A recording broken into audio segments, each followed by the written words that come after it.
जय श्री राम। स्त्रियों का यज्ञोपवीत होना चाहिए अथवा नहीं होना चाहिए, इस पर समाज में प्रायः दो मत दिखाई पड़ते हैं और दोनों मत वेद का हवाला देते हुए, वेद को प्रमाण मानते हुए यह कहते हैं और प्रस्तुत करते हैं कि वेद में लिखा है स्त्रियों का यज्ञोपवीत होना चाहिए। दूसरा पक्ष वहीं पर कहता है कि स्त्रियों का यज्ञोपवीत नहीं होना चाहिए। दोनों में वेद प्रमाण क्या है और क्या वास्तव में यह मनगढ़ंत है अथवा शास्त्रीय प्रमाण है, इस विषय पर आज हम चर्चा करेंगे। प्रायः गार्गी, मैत्रेयी इत्यादि ऋषिकाओं का उदाहरण देकर के यह सिद्ध करने का प्रयास किया जाता है कि स्त्रियों का यज्ञोपवीत संस्कार होना चाहिए, उनको भी वेद पढ़ने का अधिकार है और वे वेद पढ़ सकती हैं। इस प्रकार इन ऋषिकाओं का उदाहरण देकर के सिद्ध करने का प्रयत्न होता है। हमारे यहाँ कुछ अपवाद के कारण जो वेद विधि है उसका लोप नहीं हो सकता। यदि किसी के पूर्व जन्म के उपार्जित संचित पुण्य कर्म के द्वारा वेद का स्वयं साक्षात्कार हो गया हो, तो उसे हमें ऐसा नहीं मान लेना चाहिए कि यह गुरु परंपरा से प्राप्त किया हुआ है। हमारे यहाँ कपोत सूक्त, शर्मा सूक्त इत्यादि भी प्राप्त होता है। तो क्या हम ऐसा मान लें कि कबूतरी ने अथवा कुतिया ने, इन लोगों ने बैठ करके गुरु चरणों में वेद का स्वाध्याय किया है? ऐसा नहीं है। यद्यपि इनको वेद का साक्षात्कार हुआ है, उनकी जो पूर्व जन्मोपार्जित जो पुण्य थे उसके कारण उनको वेद का साक्षात्कार हुआ है। इसलिए हम स्त्रियों को अथवा कबूतर को अथवा कुतिया को वेद में अधिकार देने जैसी विधि नहीं कह सकते। तो इसमें प्रमाण क्या है, इस पर हम चर्चा करेंगे। आज के समय में लोग शास्त्रवाद से तर्कवाद पर उतर आए हैं, जिनको शास्त्र प्रमाण की कोई चिंता नहीं होती है, जो केवल तर्क से सिद्ध करना चाहते हैं क्या होना चाहिए और क्या नहीं होना चाहिए। शास्त्र तर्क के आधार पर नहीं होता है। शास्त्र में जो विधि कही गई है वही ग्राह्य है, तर्क के आधार पर हमें उसे ग्रहण नहीं करना चाहिए। शास्त्रों में स्मृतिकारों ने त्रैवर्णिक पुरुषों को, ब्राह्मण, क्षत्रिय और वैश्य के लिए वेद का अधिकार दिया है और यज्ञोपवीत का विधान किया है कि यज्ञोपवीत विधिवत करवा करके वेदाध्ययन करना चाहिए। तो द्विजातियों के लिए यज्ञोपवीत और वेद इत्यादि है। आज द्विजाति तो उसको पहन नहीं रहे हैं और ना ही द्विजातियों के पहनने पर कोई बल दे रहा है, किंतु स्त्रियों के लिए, शूद्रों के लिए और जो अधम है, तो अधम तो किसी भी वर्ण में हो सकता है। अधम ब्राह्मण भी हो सकता है, अधम क्षत्रिय भी हो सकता है, अधम वैश्य भी हो सकता है। तो किसी भी वर्ण का है, यदि वो अधम है तो उसके लिए भी वेद विद्या का विधान नहीं है। स्त्रियों के लिए भी नहीं है और शूद्रों के लिए भी नहीं है। तो इस प्रकार इन तीन के लिए नहीं है और तीन के लिए है। तो ब्राह्मण, क्षत्रिय, वैश्य के लिए है, स्त्री, शूद्र और अधम के लिए नहीं है। और जिनके लिए विधान नहीं है उनको पढ़ाने के लिए बहुत प्रयत्न किया जा रहा है, बहुत प्रेशर दिया जा रहा है, बहुत प्रकार की अनर्गल तर्क कुतर्क की बातें की जा रही हैं। और जिनके लिए विधि है उनके लिए कोई व्यवस्था नहीं, उनको पढ़ाने के लिए ना कोई बल है, ना उनको पढ़ाने पढ़ने के लिए ना ही कोई प्रेरित करता है। तो इस प्रकार की बातें हैं।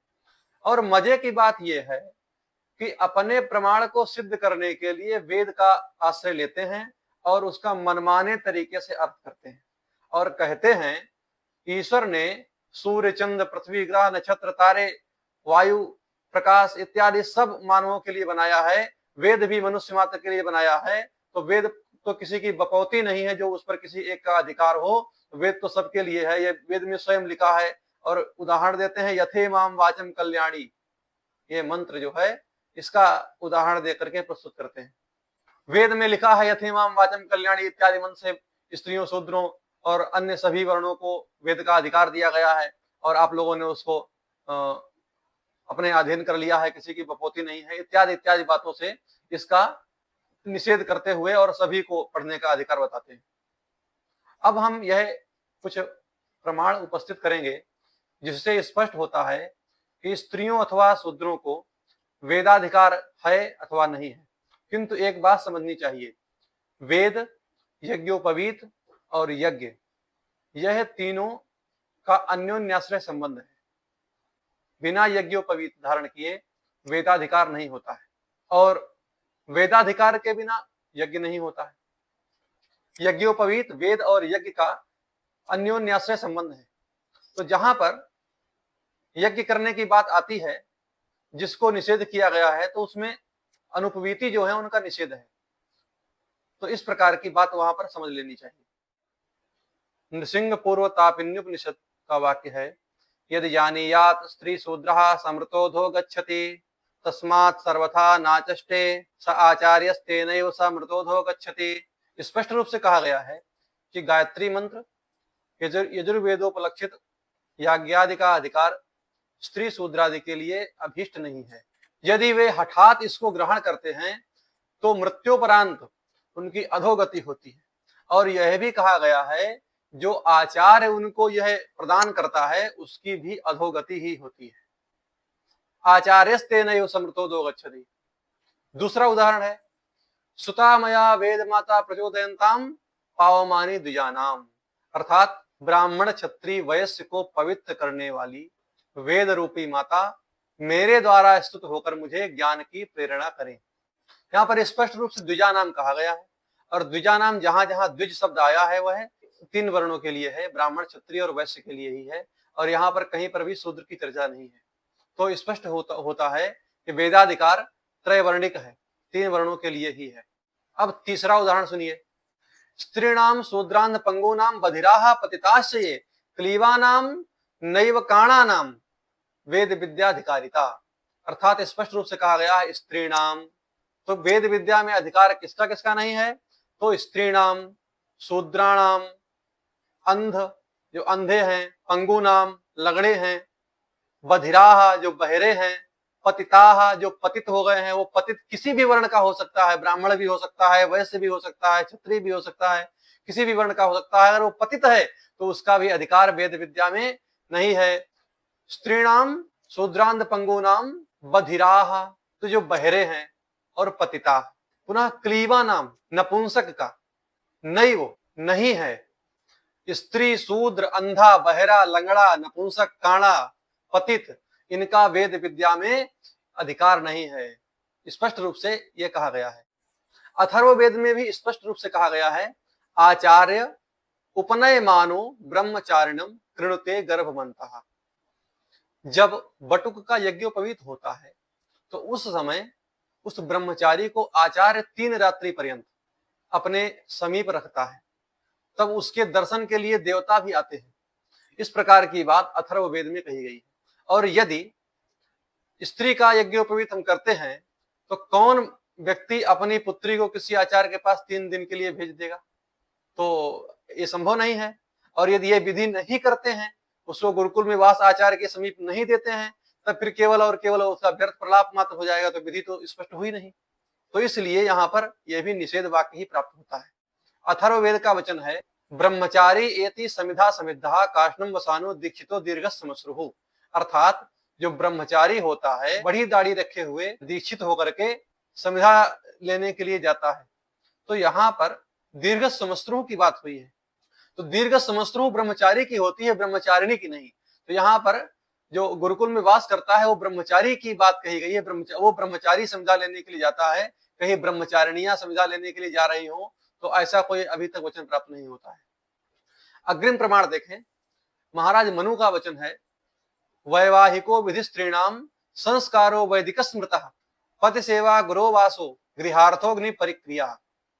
स्त्रियों के लिए महाराज मनु का वचन है, मनुस्मृति का वाक्य है, वैवाहिक जो विधि है वही उनके लिए यज्ञोपवीत संस्कार के समान है। वैवाहिको विधि स्त्रीणाम संस्कारो वैदिक स्मृतः, यही उनका विवाह ही उनका वैदिक संस्कार है। और पति सेवा ही उनके लिए गुरु ग्रह के वास के समान है। घर में अग्नि का आधान करना ही उनके लिए अग्नि परिचर्या है। तो इस प्रकार महाराज मनु का वचन है मनुस्मृति के अनुसार। इसी प्रकार महाराज मनु का वचन है, नैव कन्या नयोतिर नाल्प विद्यो न बालिसः होता स्याद अग्निहोत्रस्य नार्तो न संस्कृतस्तथा। इसमें स्पष्ट रूप से कहा गया है कि होता कौन कौन नहीं हो सकता। नैव कन्या, कन्या भी होता नहीं हो सकती। न युवती ही, कोई स्त्री नहीं हो सकती है। अल्प विद्या, जिसने कम पढ़ा लिखा हो। तो यहाँ पर वर्ण विशेष की बात नहीं है, कोई भी वर्ण का हो सकता है। यदि वो अल्प श्रुत है, अल्पाधीत है, उसने कम पढ़ा है, वो अधिक विद्वान नहीं है, तो वो भी होता नहीं हो सकता। उसके बाद असंस्कृत, जिसका संस्कार नहीं हुआ हो, और मूर्ख व्यक्ति भी होता नहीं हो सकता। तो इस प्रकार नैव कन्या नैवुतिर नाल्प विद्यो न बालिसः होता स्याद अग्निहोत्रस्य नारदो न संस्कृतस्तथा। तो आर्त असंस्कृत भी यज्ञ में होता नहीं हो सकता, तो यज्ञोपवीत इनके लिए भी आवश्यक है। और पूर्व में कहा गया है कि किनका किनका यज्ञोपवीत नहीं होता है। तो अब आप कहेंगे कि ये मनुस्मृति का वचन है, हम इसको नहीं मानेंगे प्रमाण रूप में। तो आप वेद का प्रमाण सुनिए। न वै देवाः सर्वेणैव संवदन्ते ब्राह्मणेनैव राजन्येन वा वैश्येन वा ते हि यज्ञीयाः देवाः सर्वेण न संवदन्ते। देवता सभी से आहुति स्वीकार नहीं करते हैं। वे ब्राह्मणेन वा ब्राह्मणेनैव ब्राह्मण से, राजन्येन वा क्षत्रिय से, वैश्येन वा वैश्य से, क्योंकि ते ही यज्ञीयाः यही यज्ञ के अधिकारी हैं, इन्हीं को यज्ञ का अधिकार है। इसलिए ब्राह्मण क्षत्रिय और वैश्य से ही देवता आहुति ग्रहण करते हैं। सर्वेणैव न संवदन्ते, सभी से ग्रहण नहीं करते। अब अन्य प्रमाण देखिए, मीमांसा से प्रमाण देख लीजिए। मीमांसा का वचन है सामर्थ्यम अपने लौकिकम केवलम अधिकार कारणम भवति शास्त्रीयर्थे शास्त्रीयर्थस्य सामर्थ्यस्य अपेक्षितत्वात् शास्त्रीयस्य च सामर्थ्यस्य अध्ययन निराकरणेन कृतत्वात्। केवल उसमें ऐसा करने का सामर्थ्य है, इतने मात्र से उसको अधिकार नहीं दिया जा सकता। क्योंकि शास्त्रीय विषय में तो केवल और केवल शास्त्रीय शक्ति की ही आवश्यकता होती है, क्योंकि शास्त्रीय अर्थे शास्त्रीयस्य सामर्थ्यस्य अपेक्षितत्वात्। तो स्त्रियों में यज्ञोपवीत न होने पर उनमें वह शास्त्रीय सामर्थ्य नहीं है, क्योंकि उनमें यज्ञोपवीत का विधान नहीं किया गया है। तो इसलिए अन्य विधानों की वहां पर आवश्यकता ही नहीं है। तो इसलिए यज्ञ में उनका ऐसा कोई अधिकार नहीं है।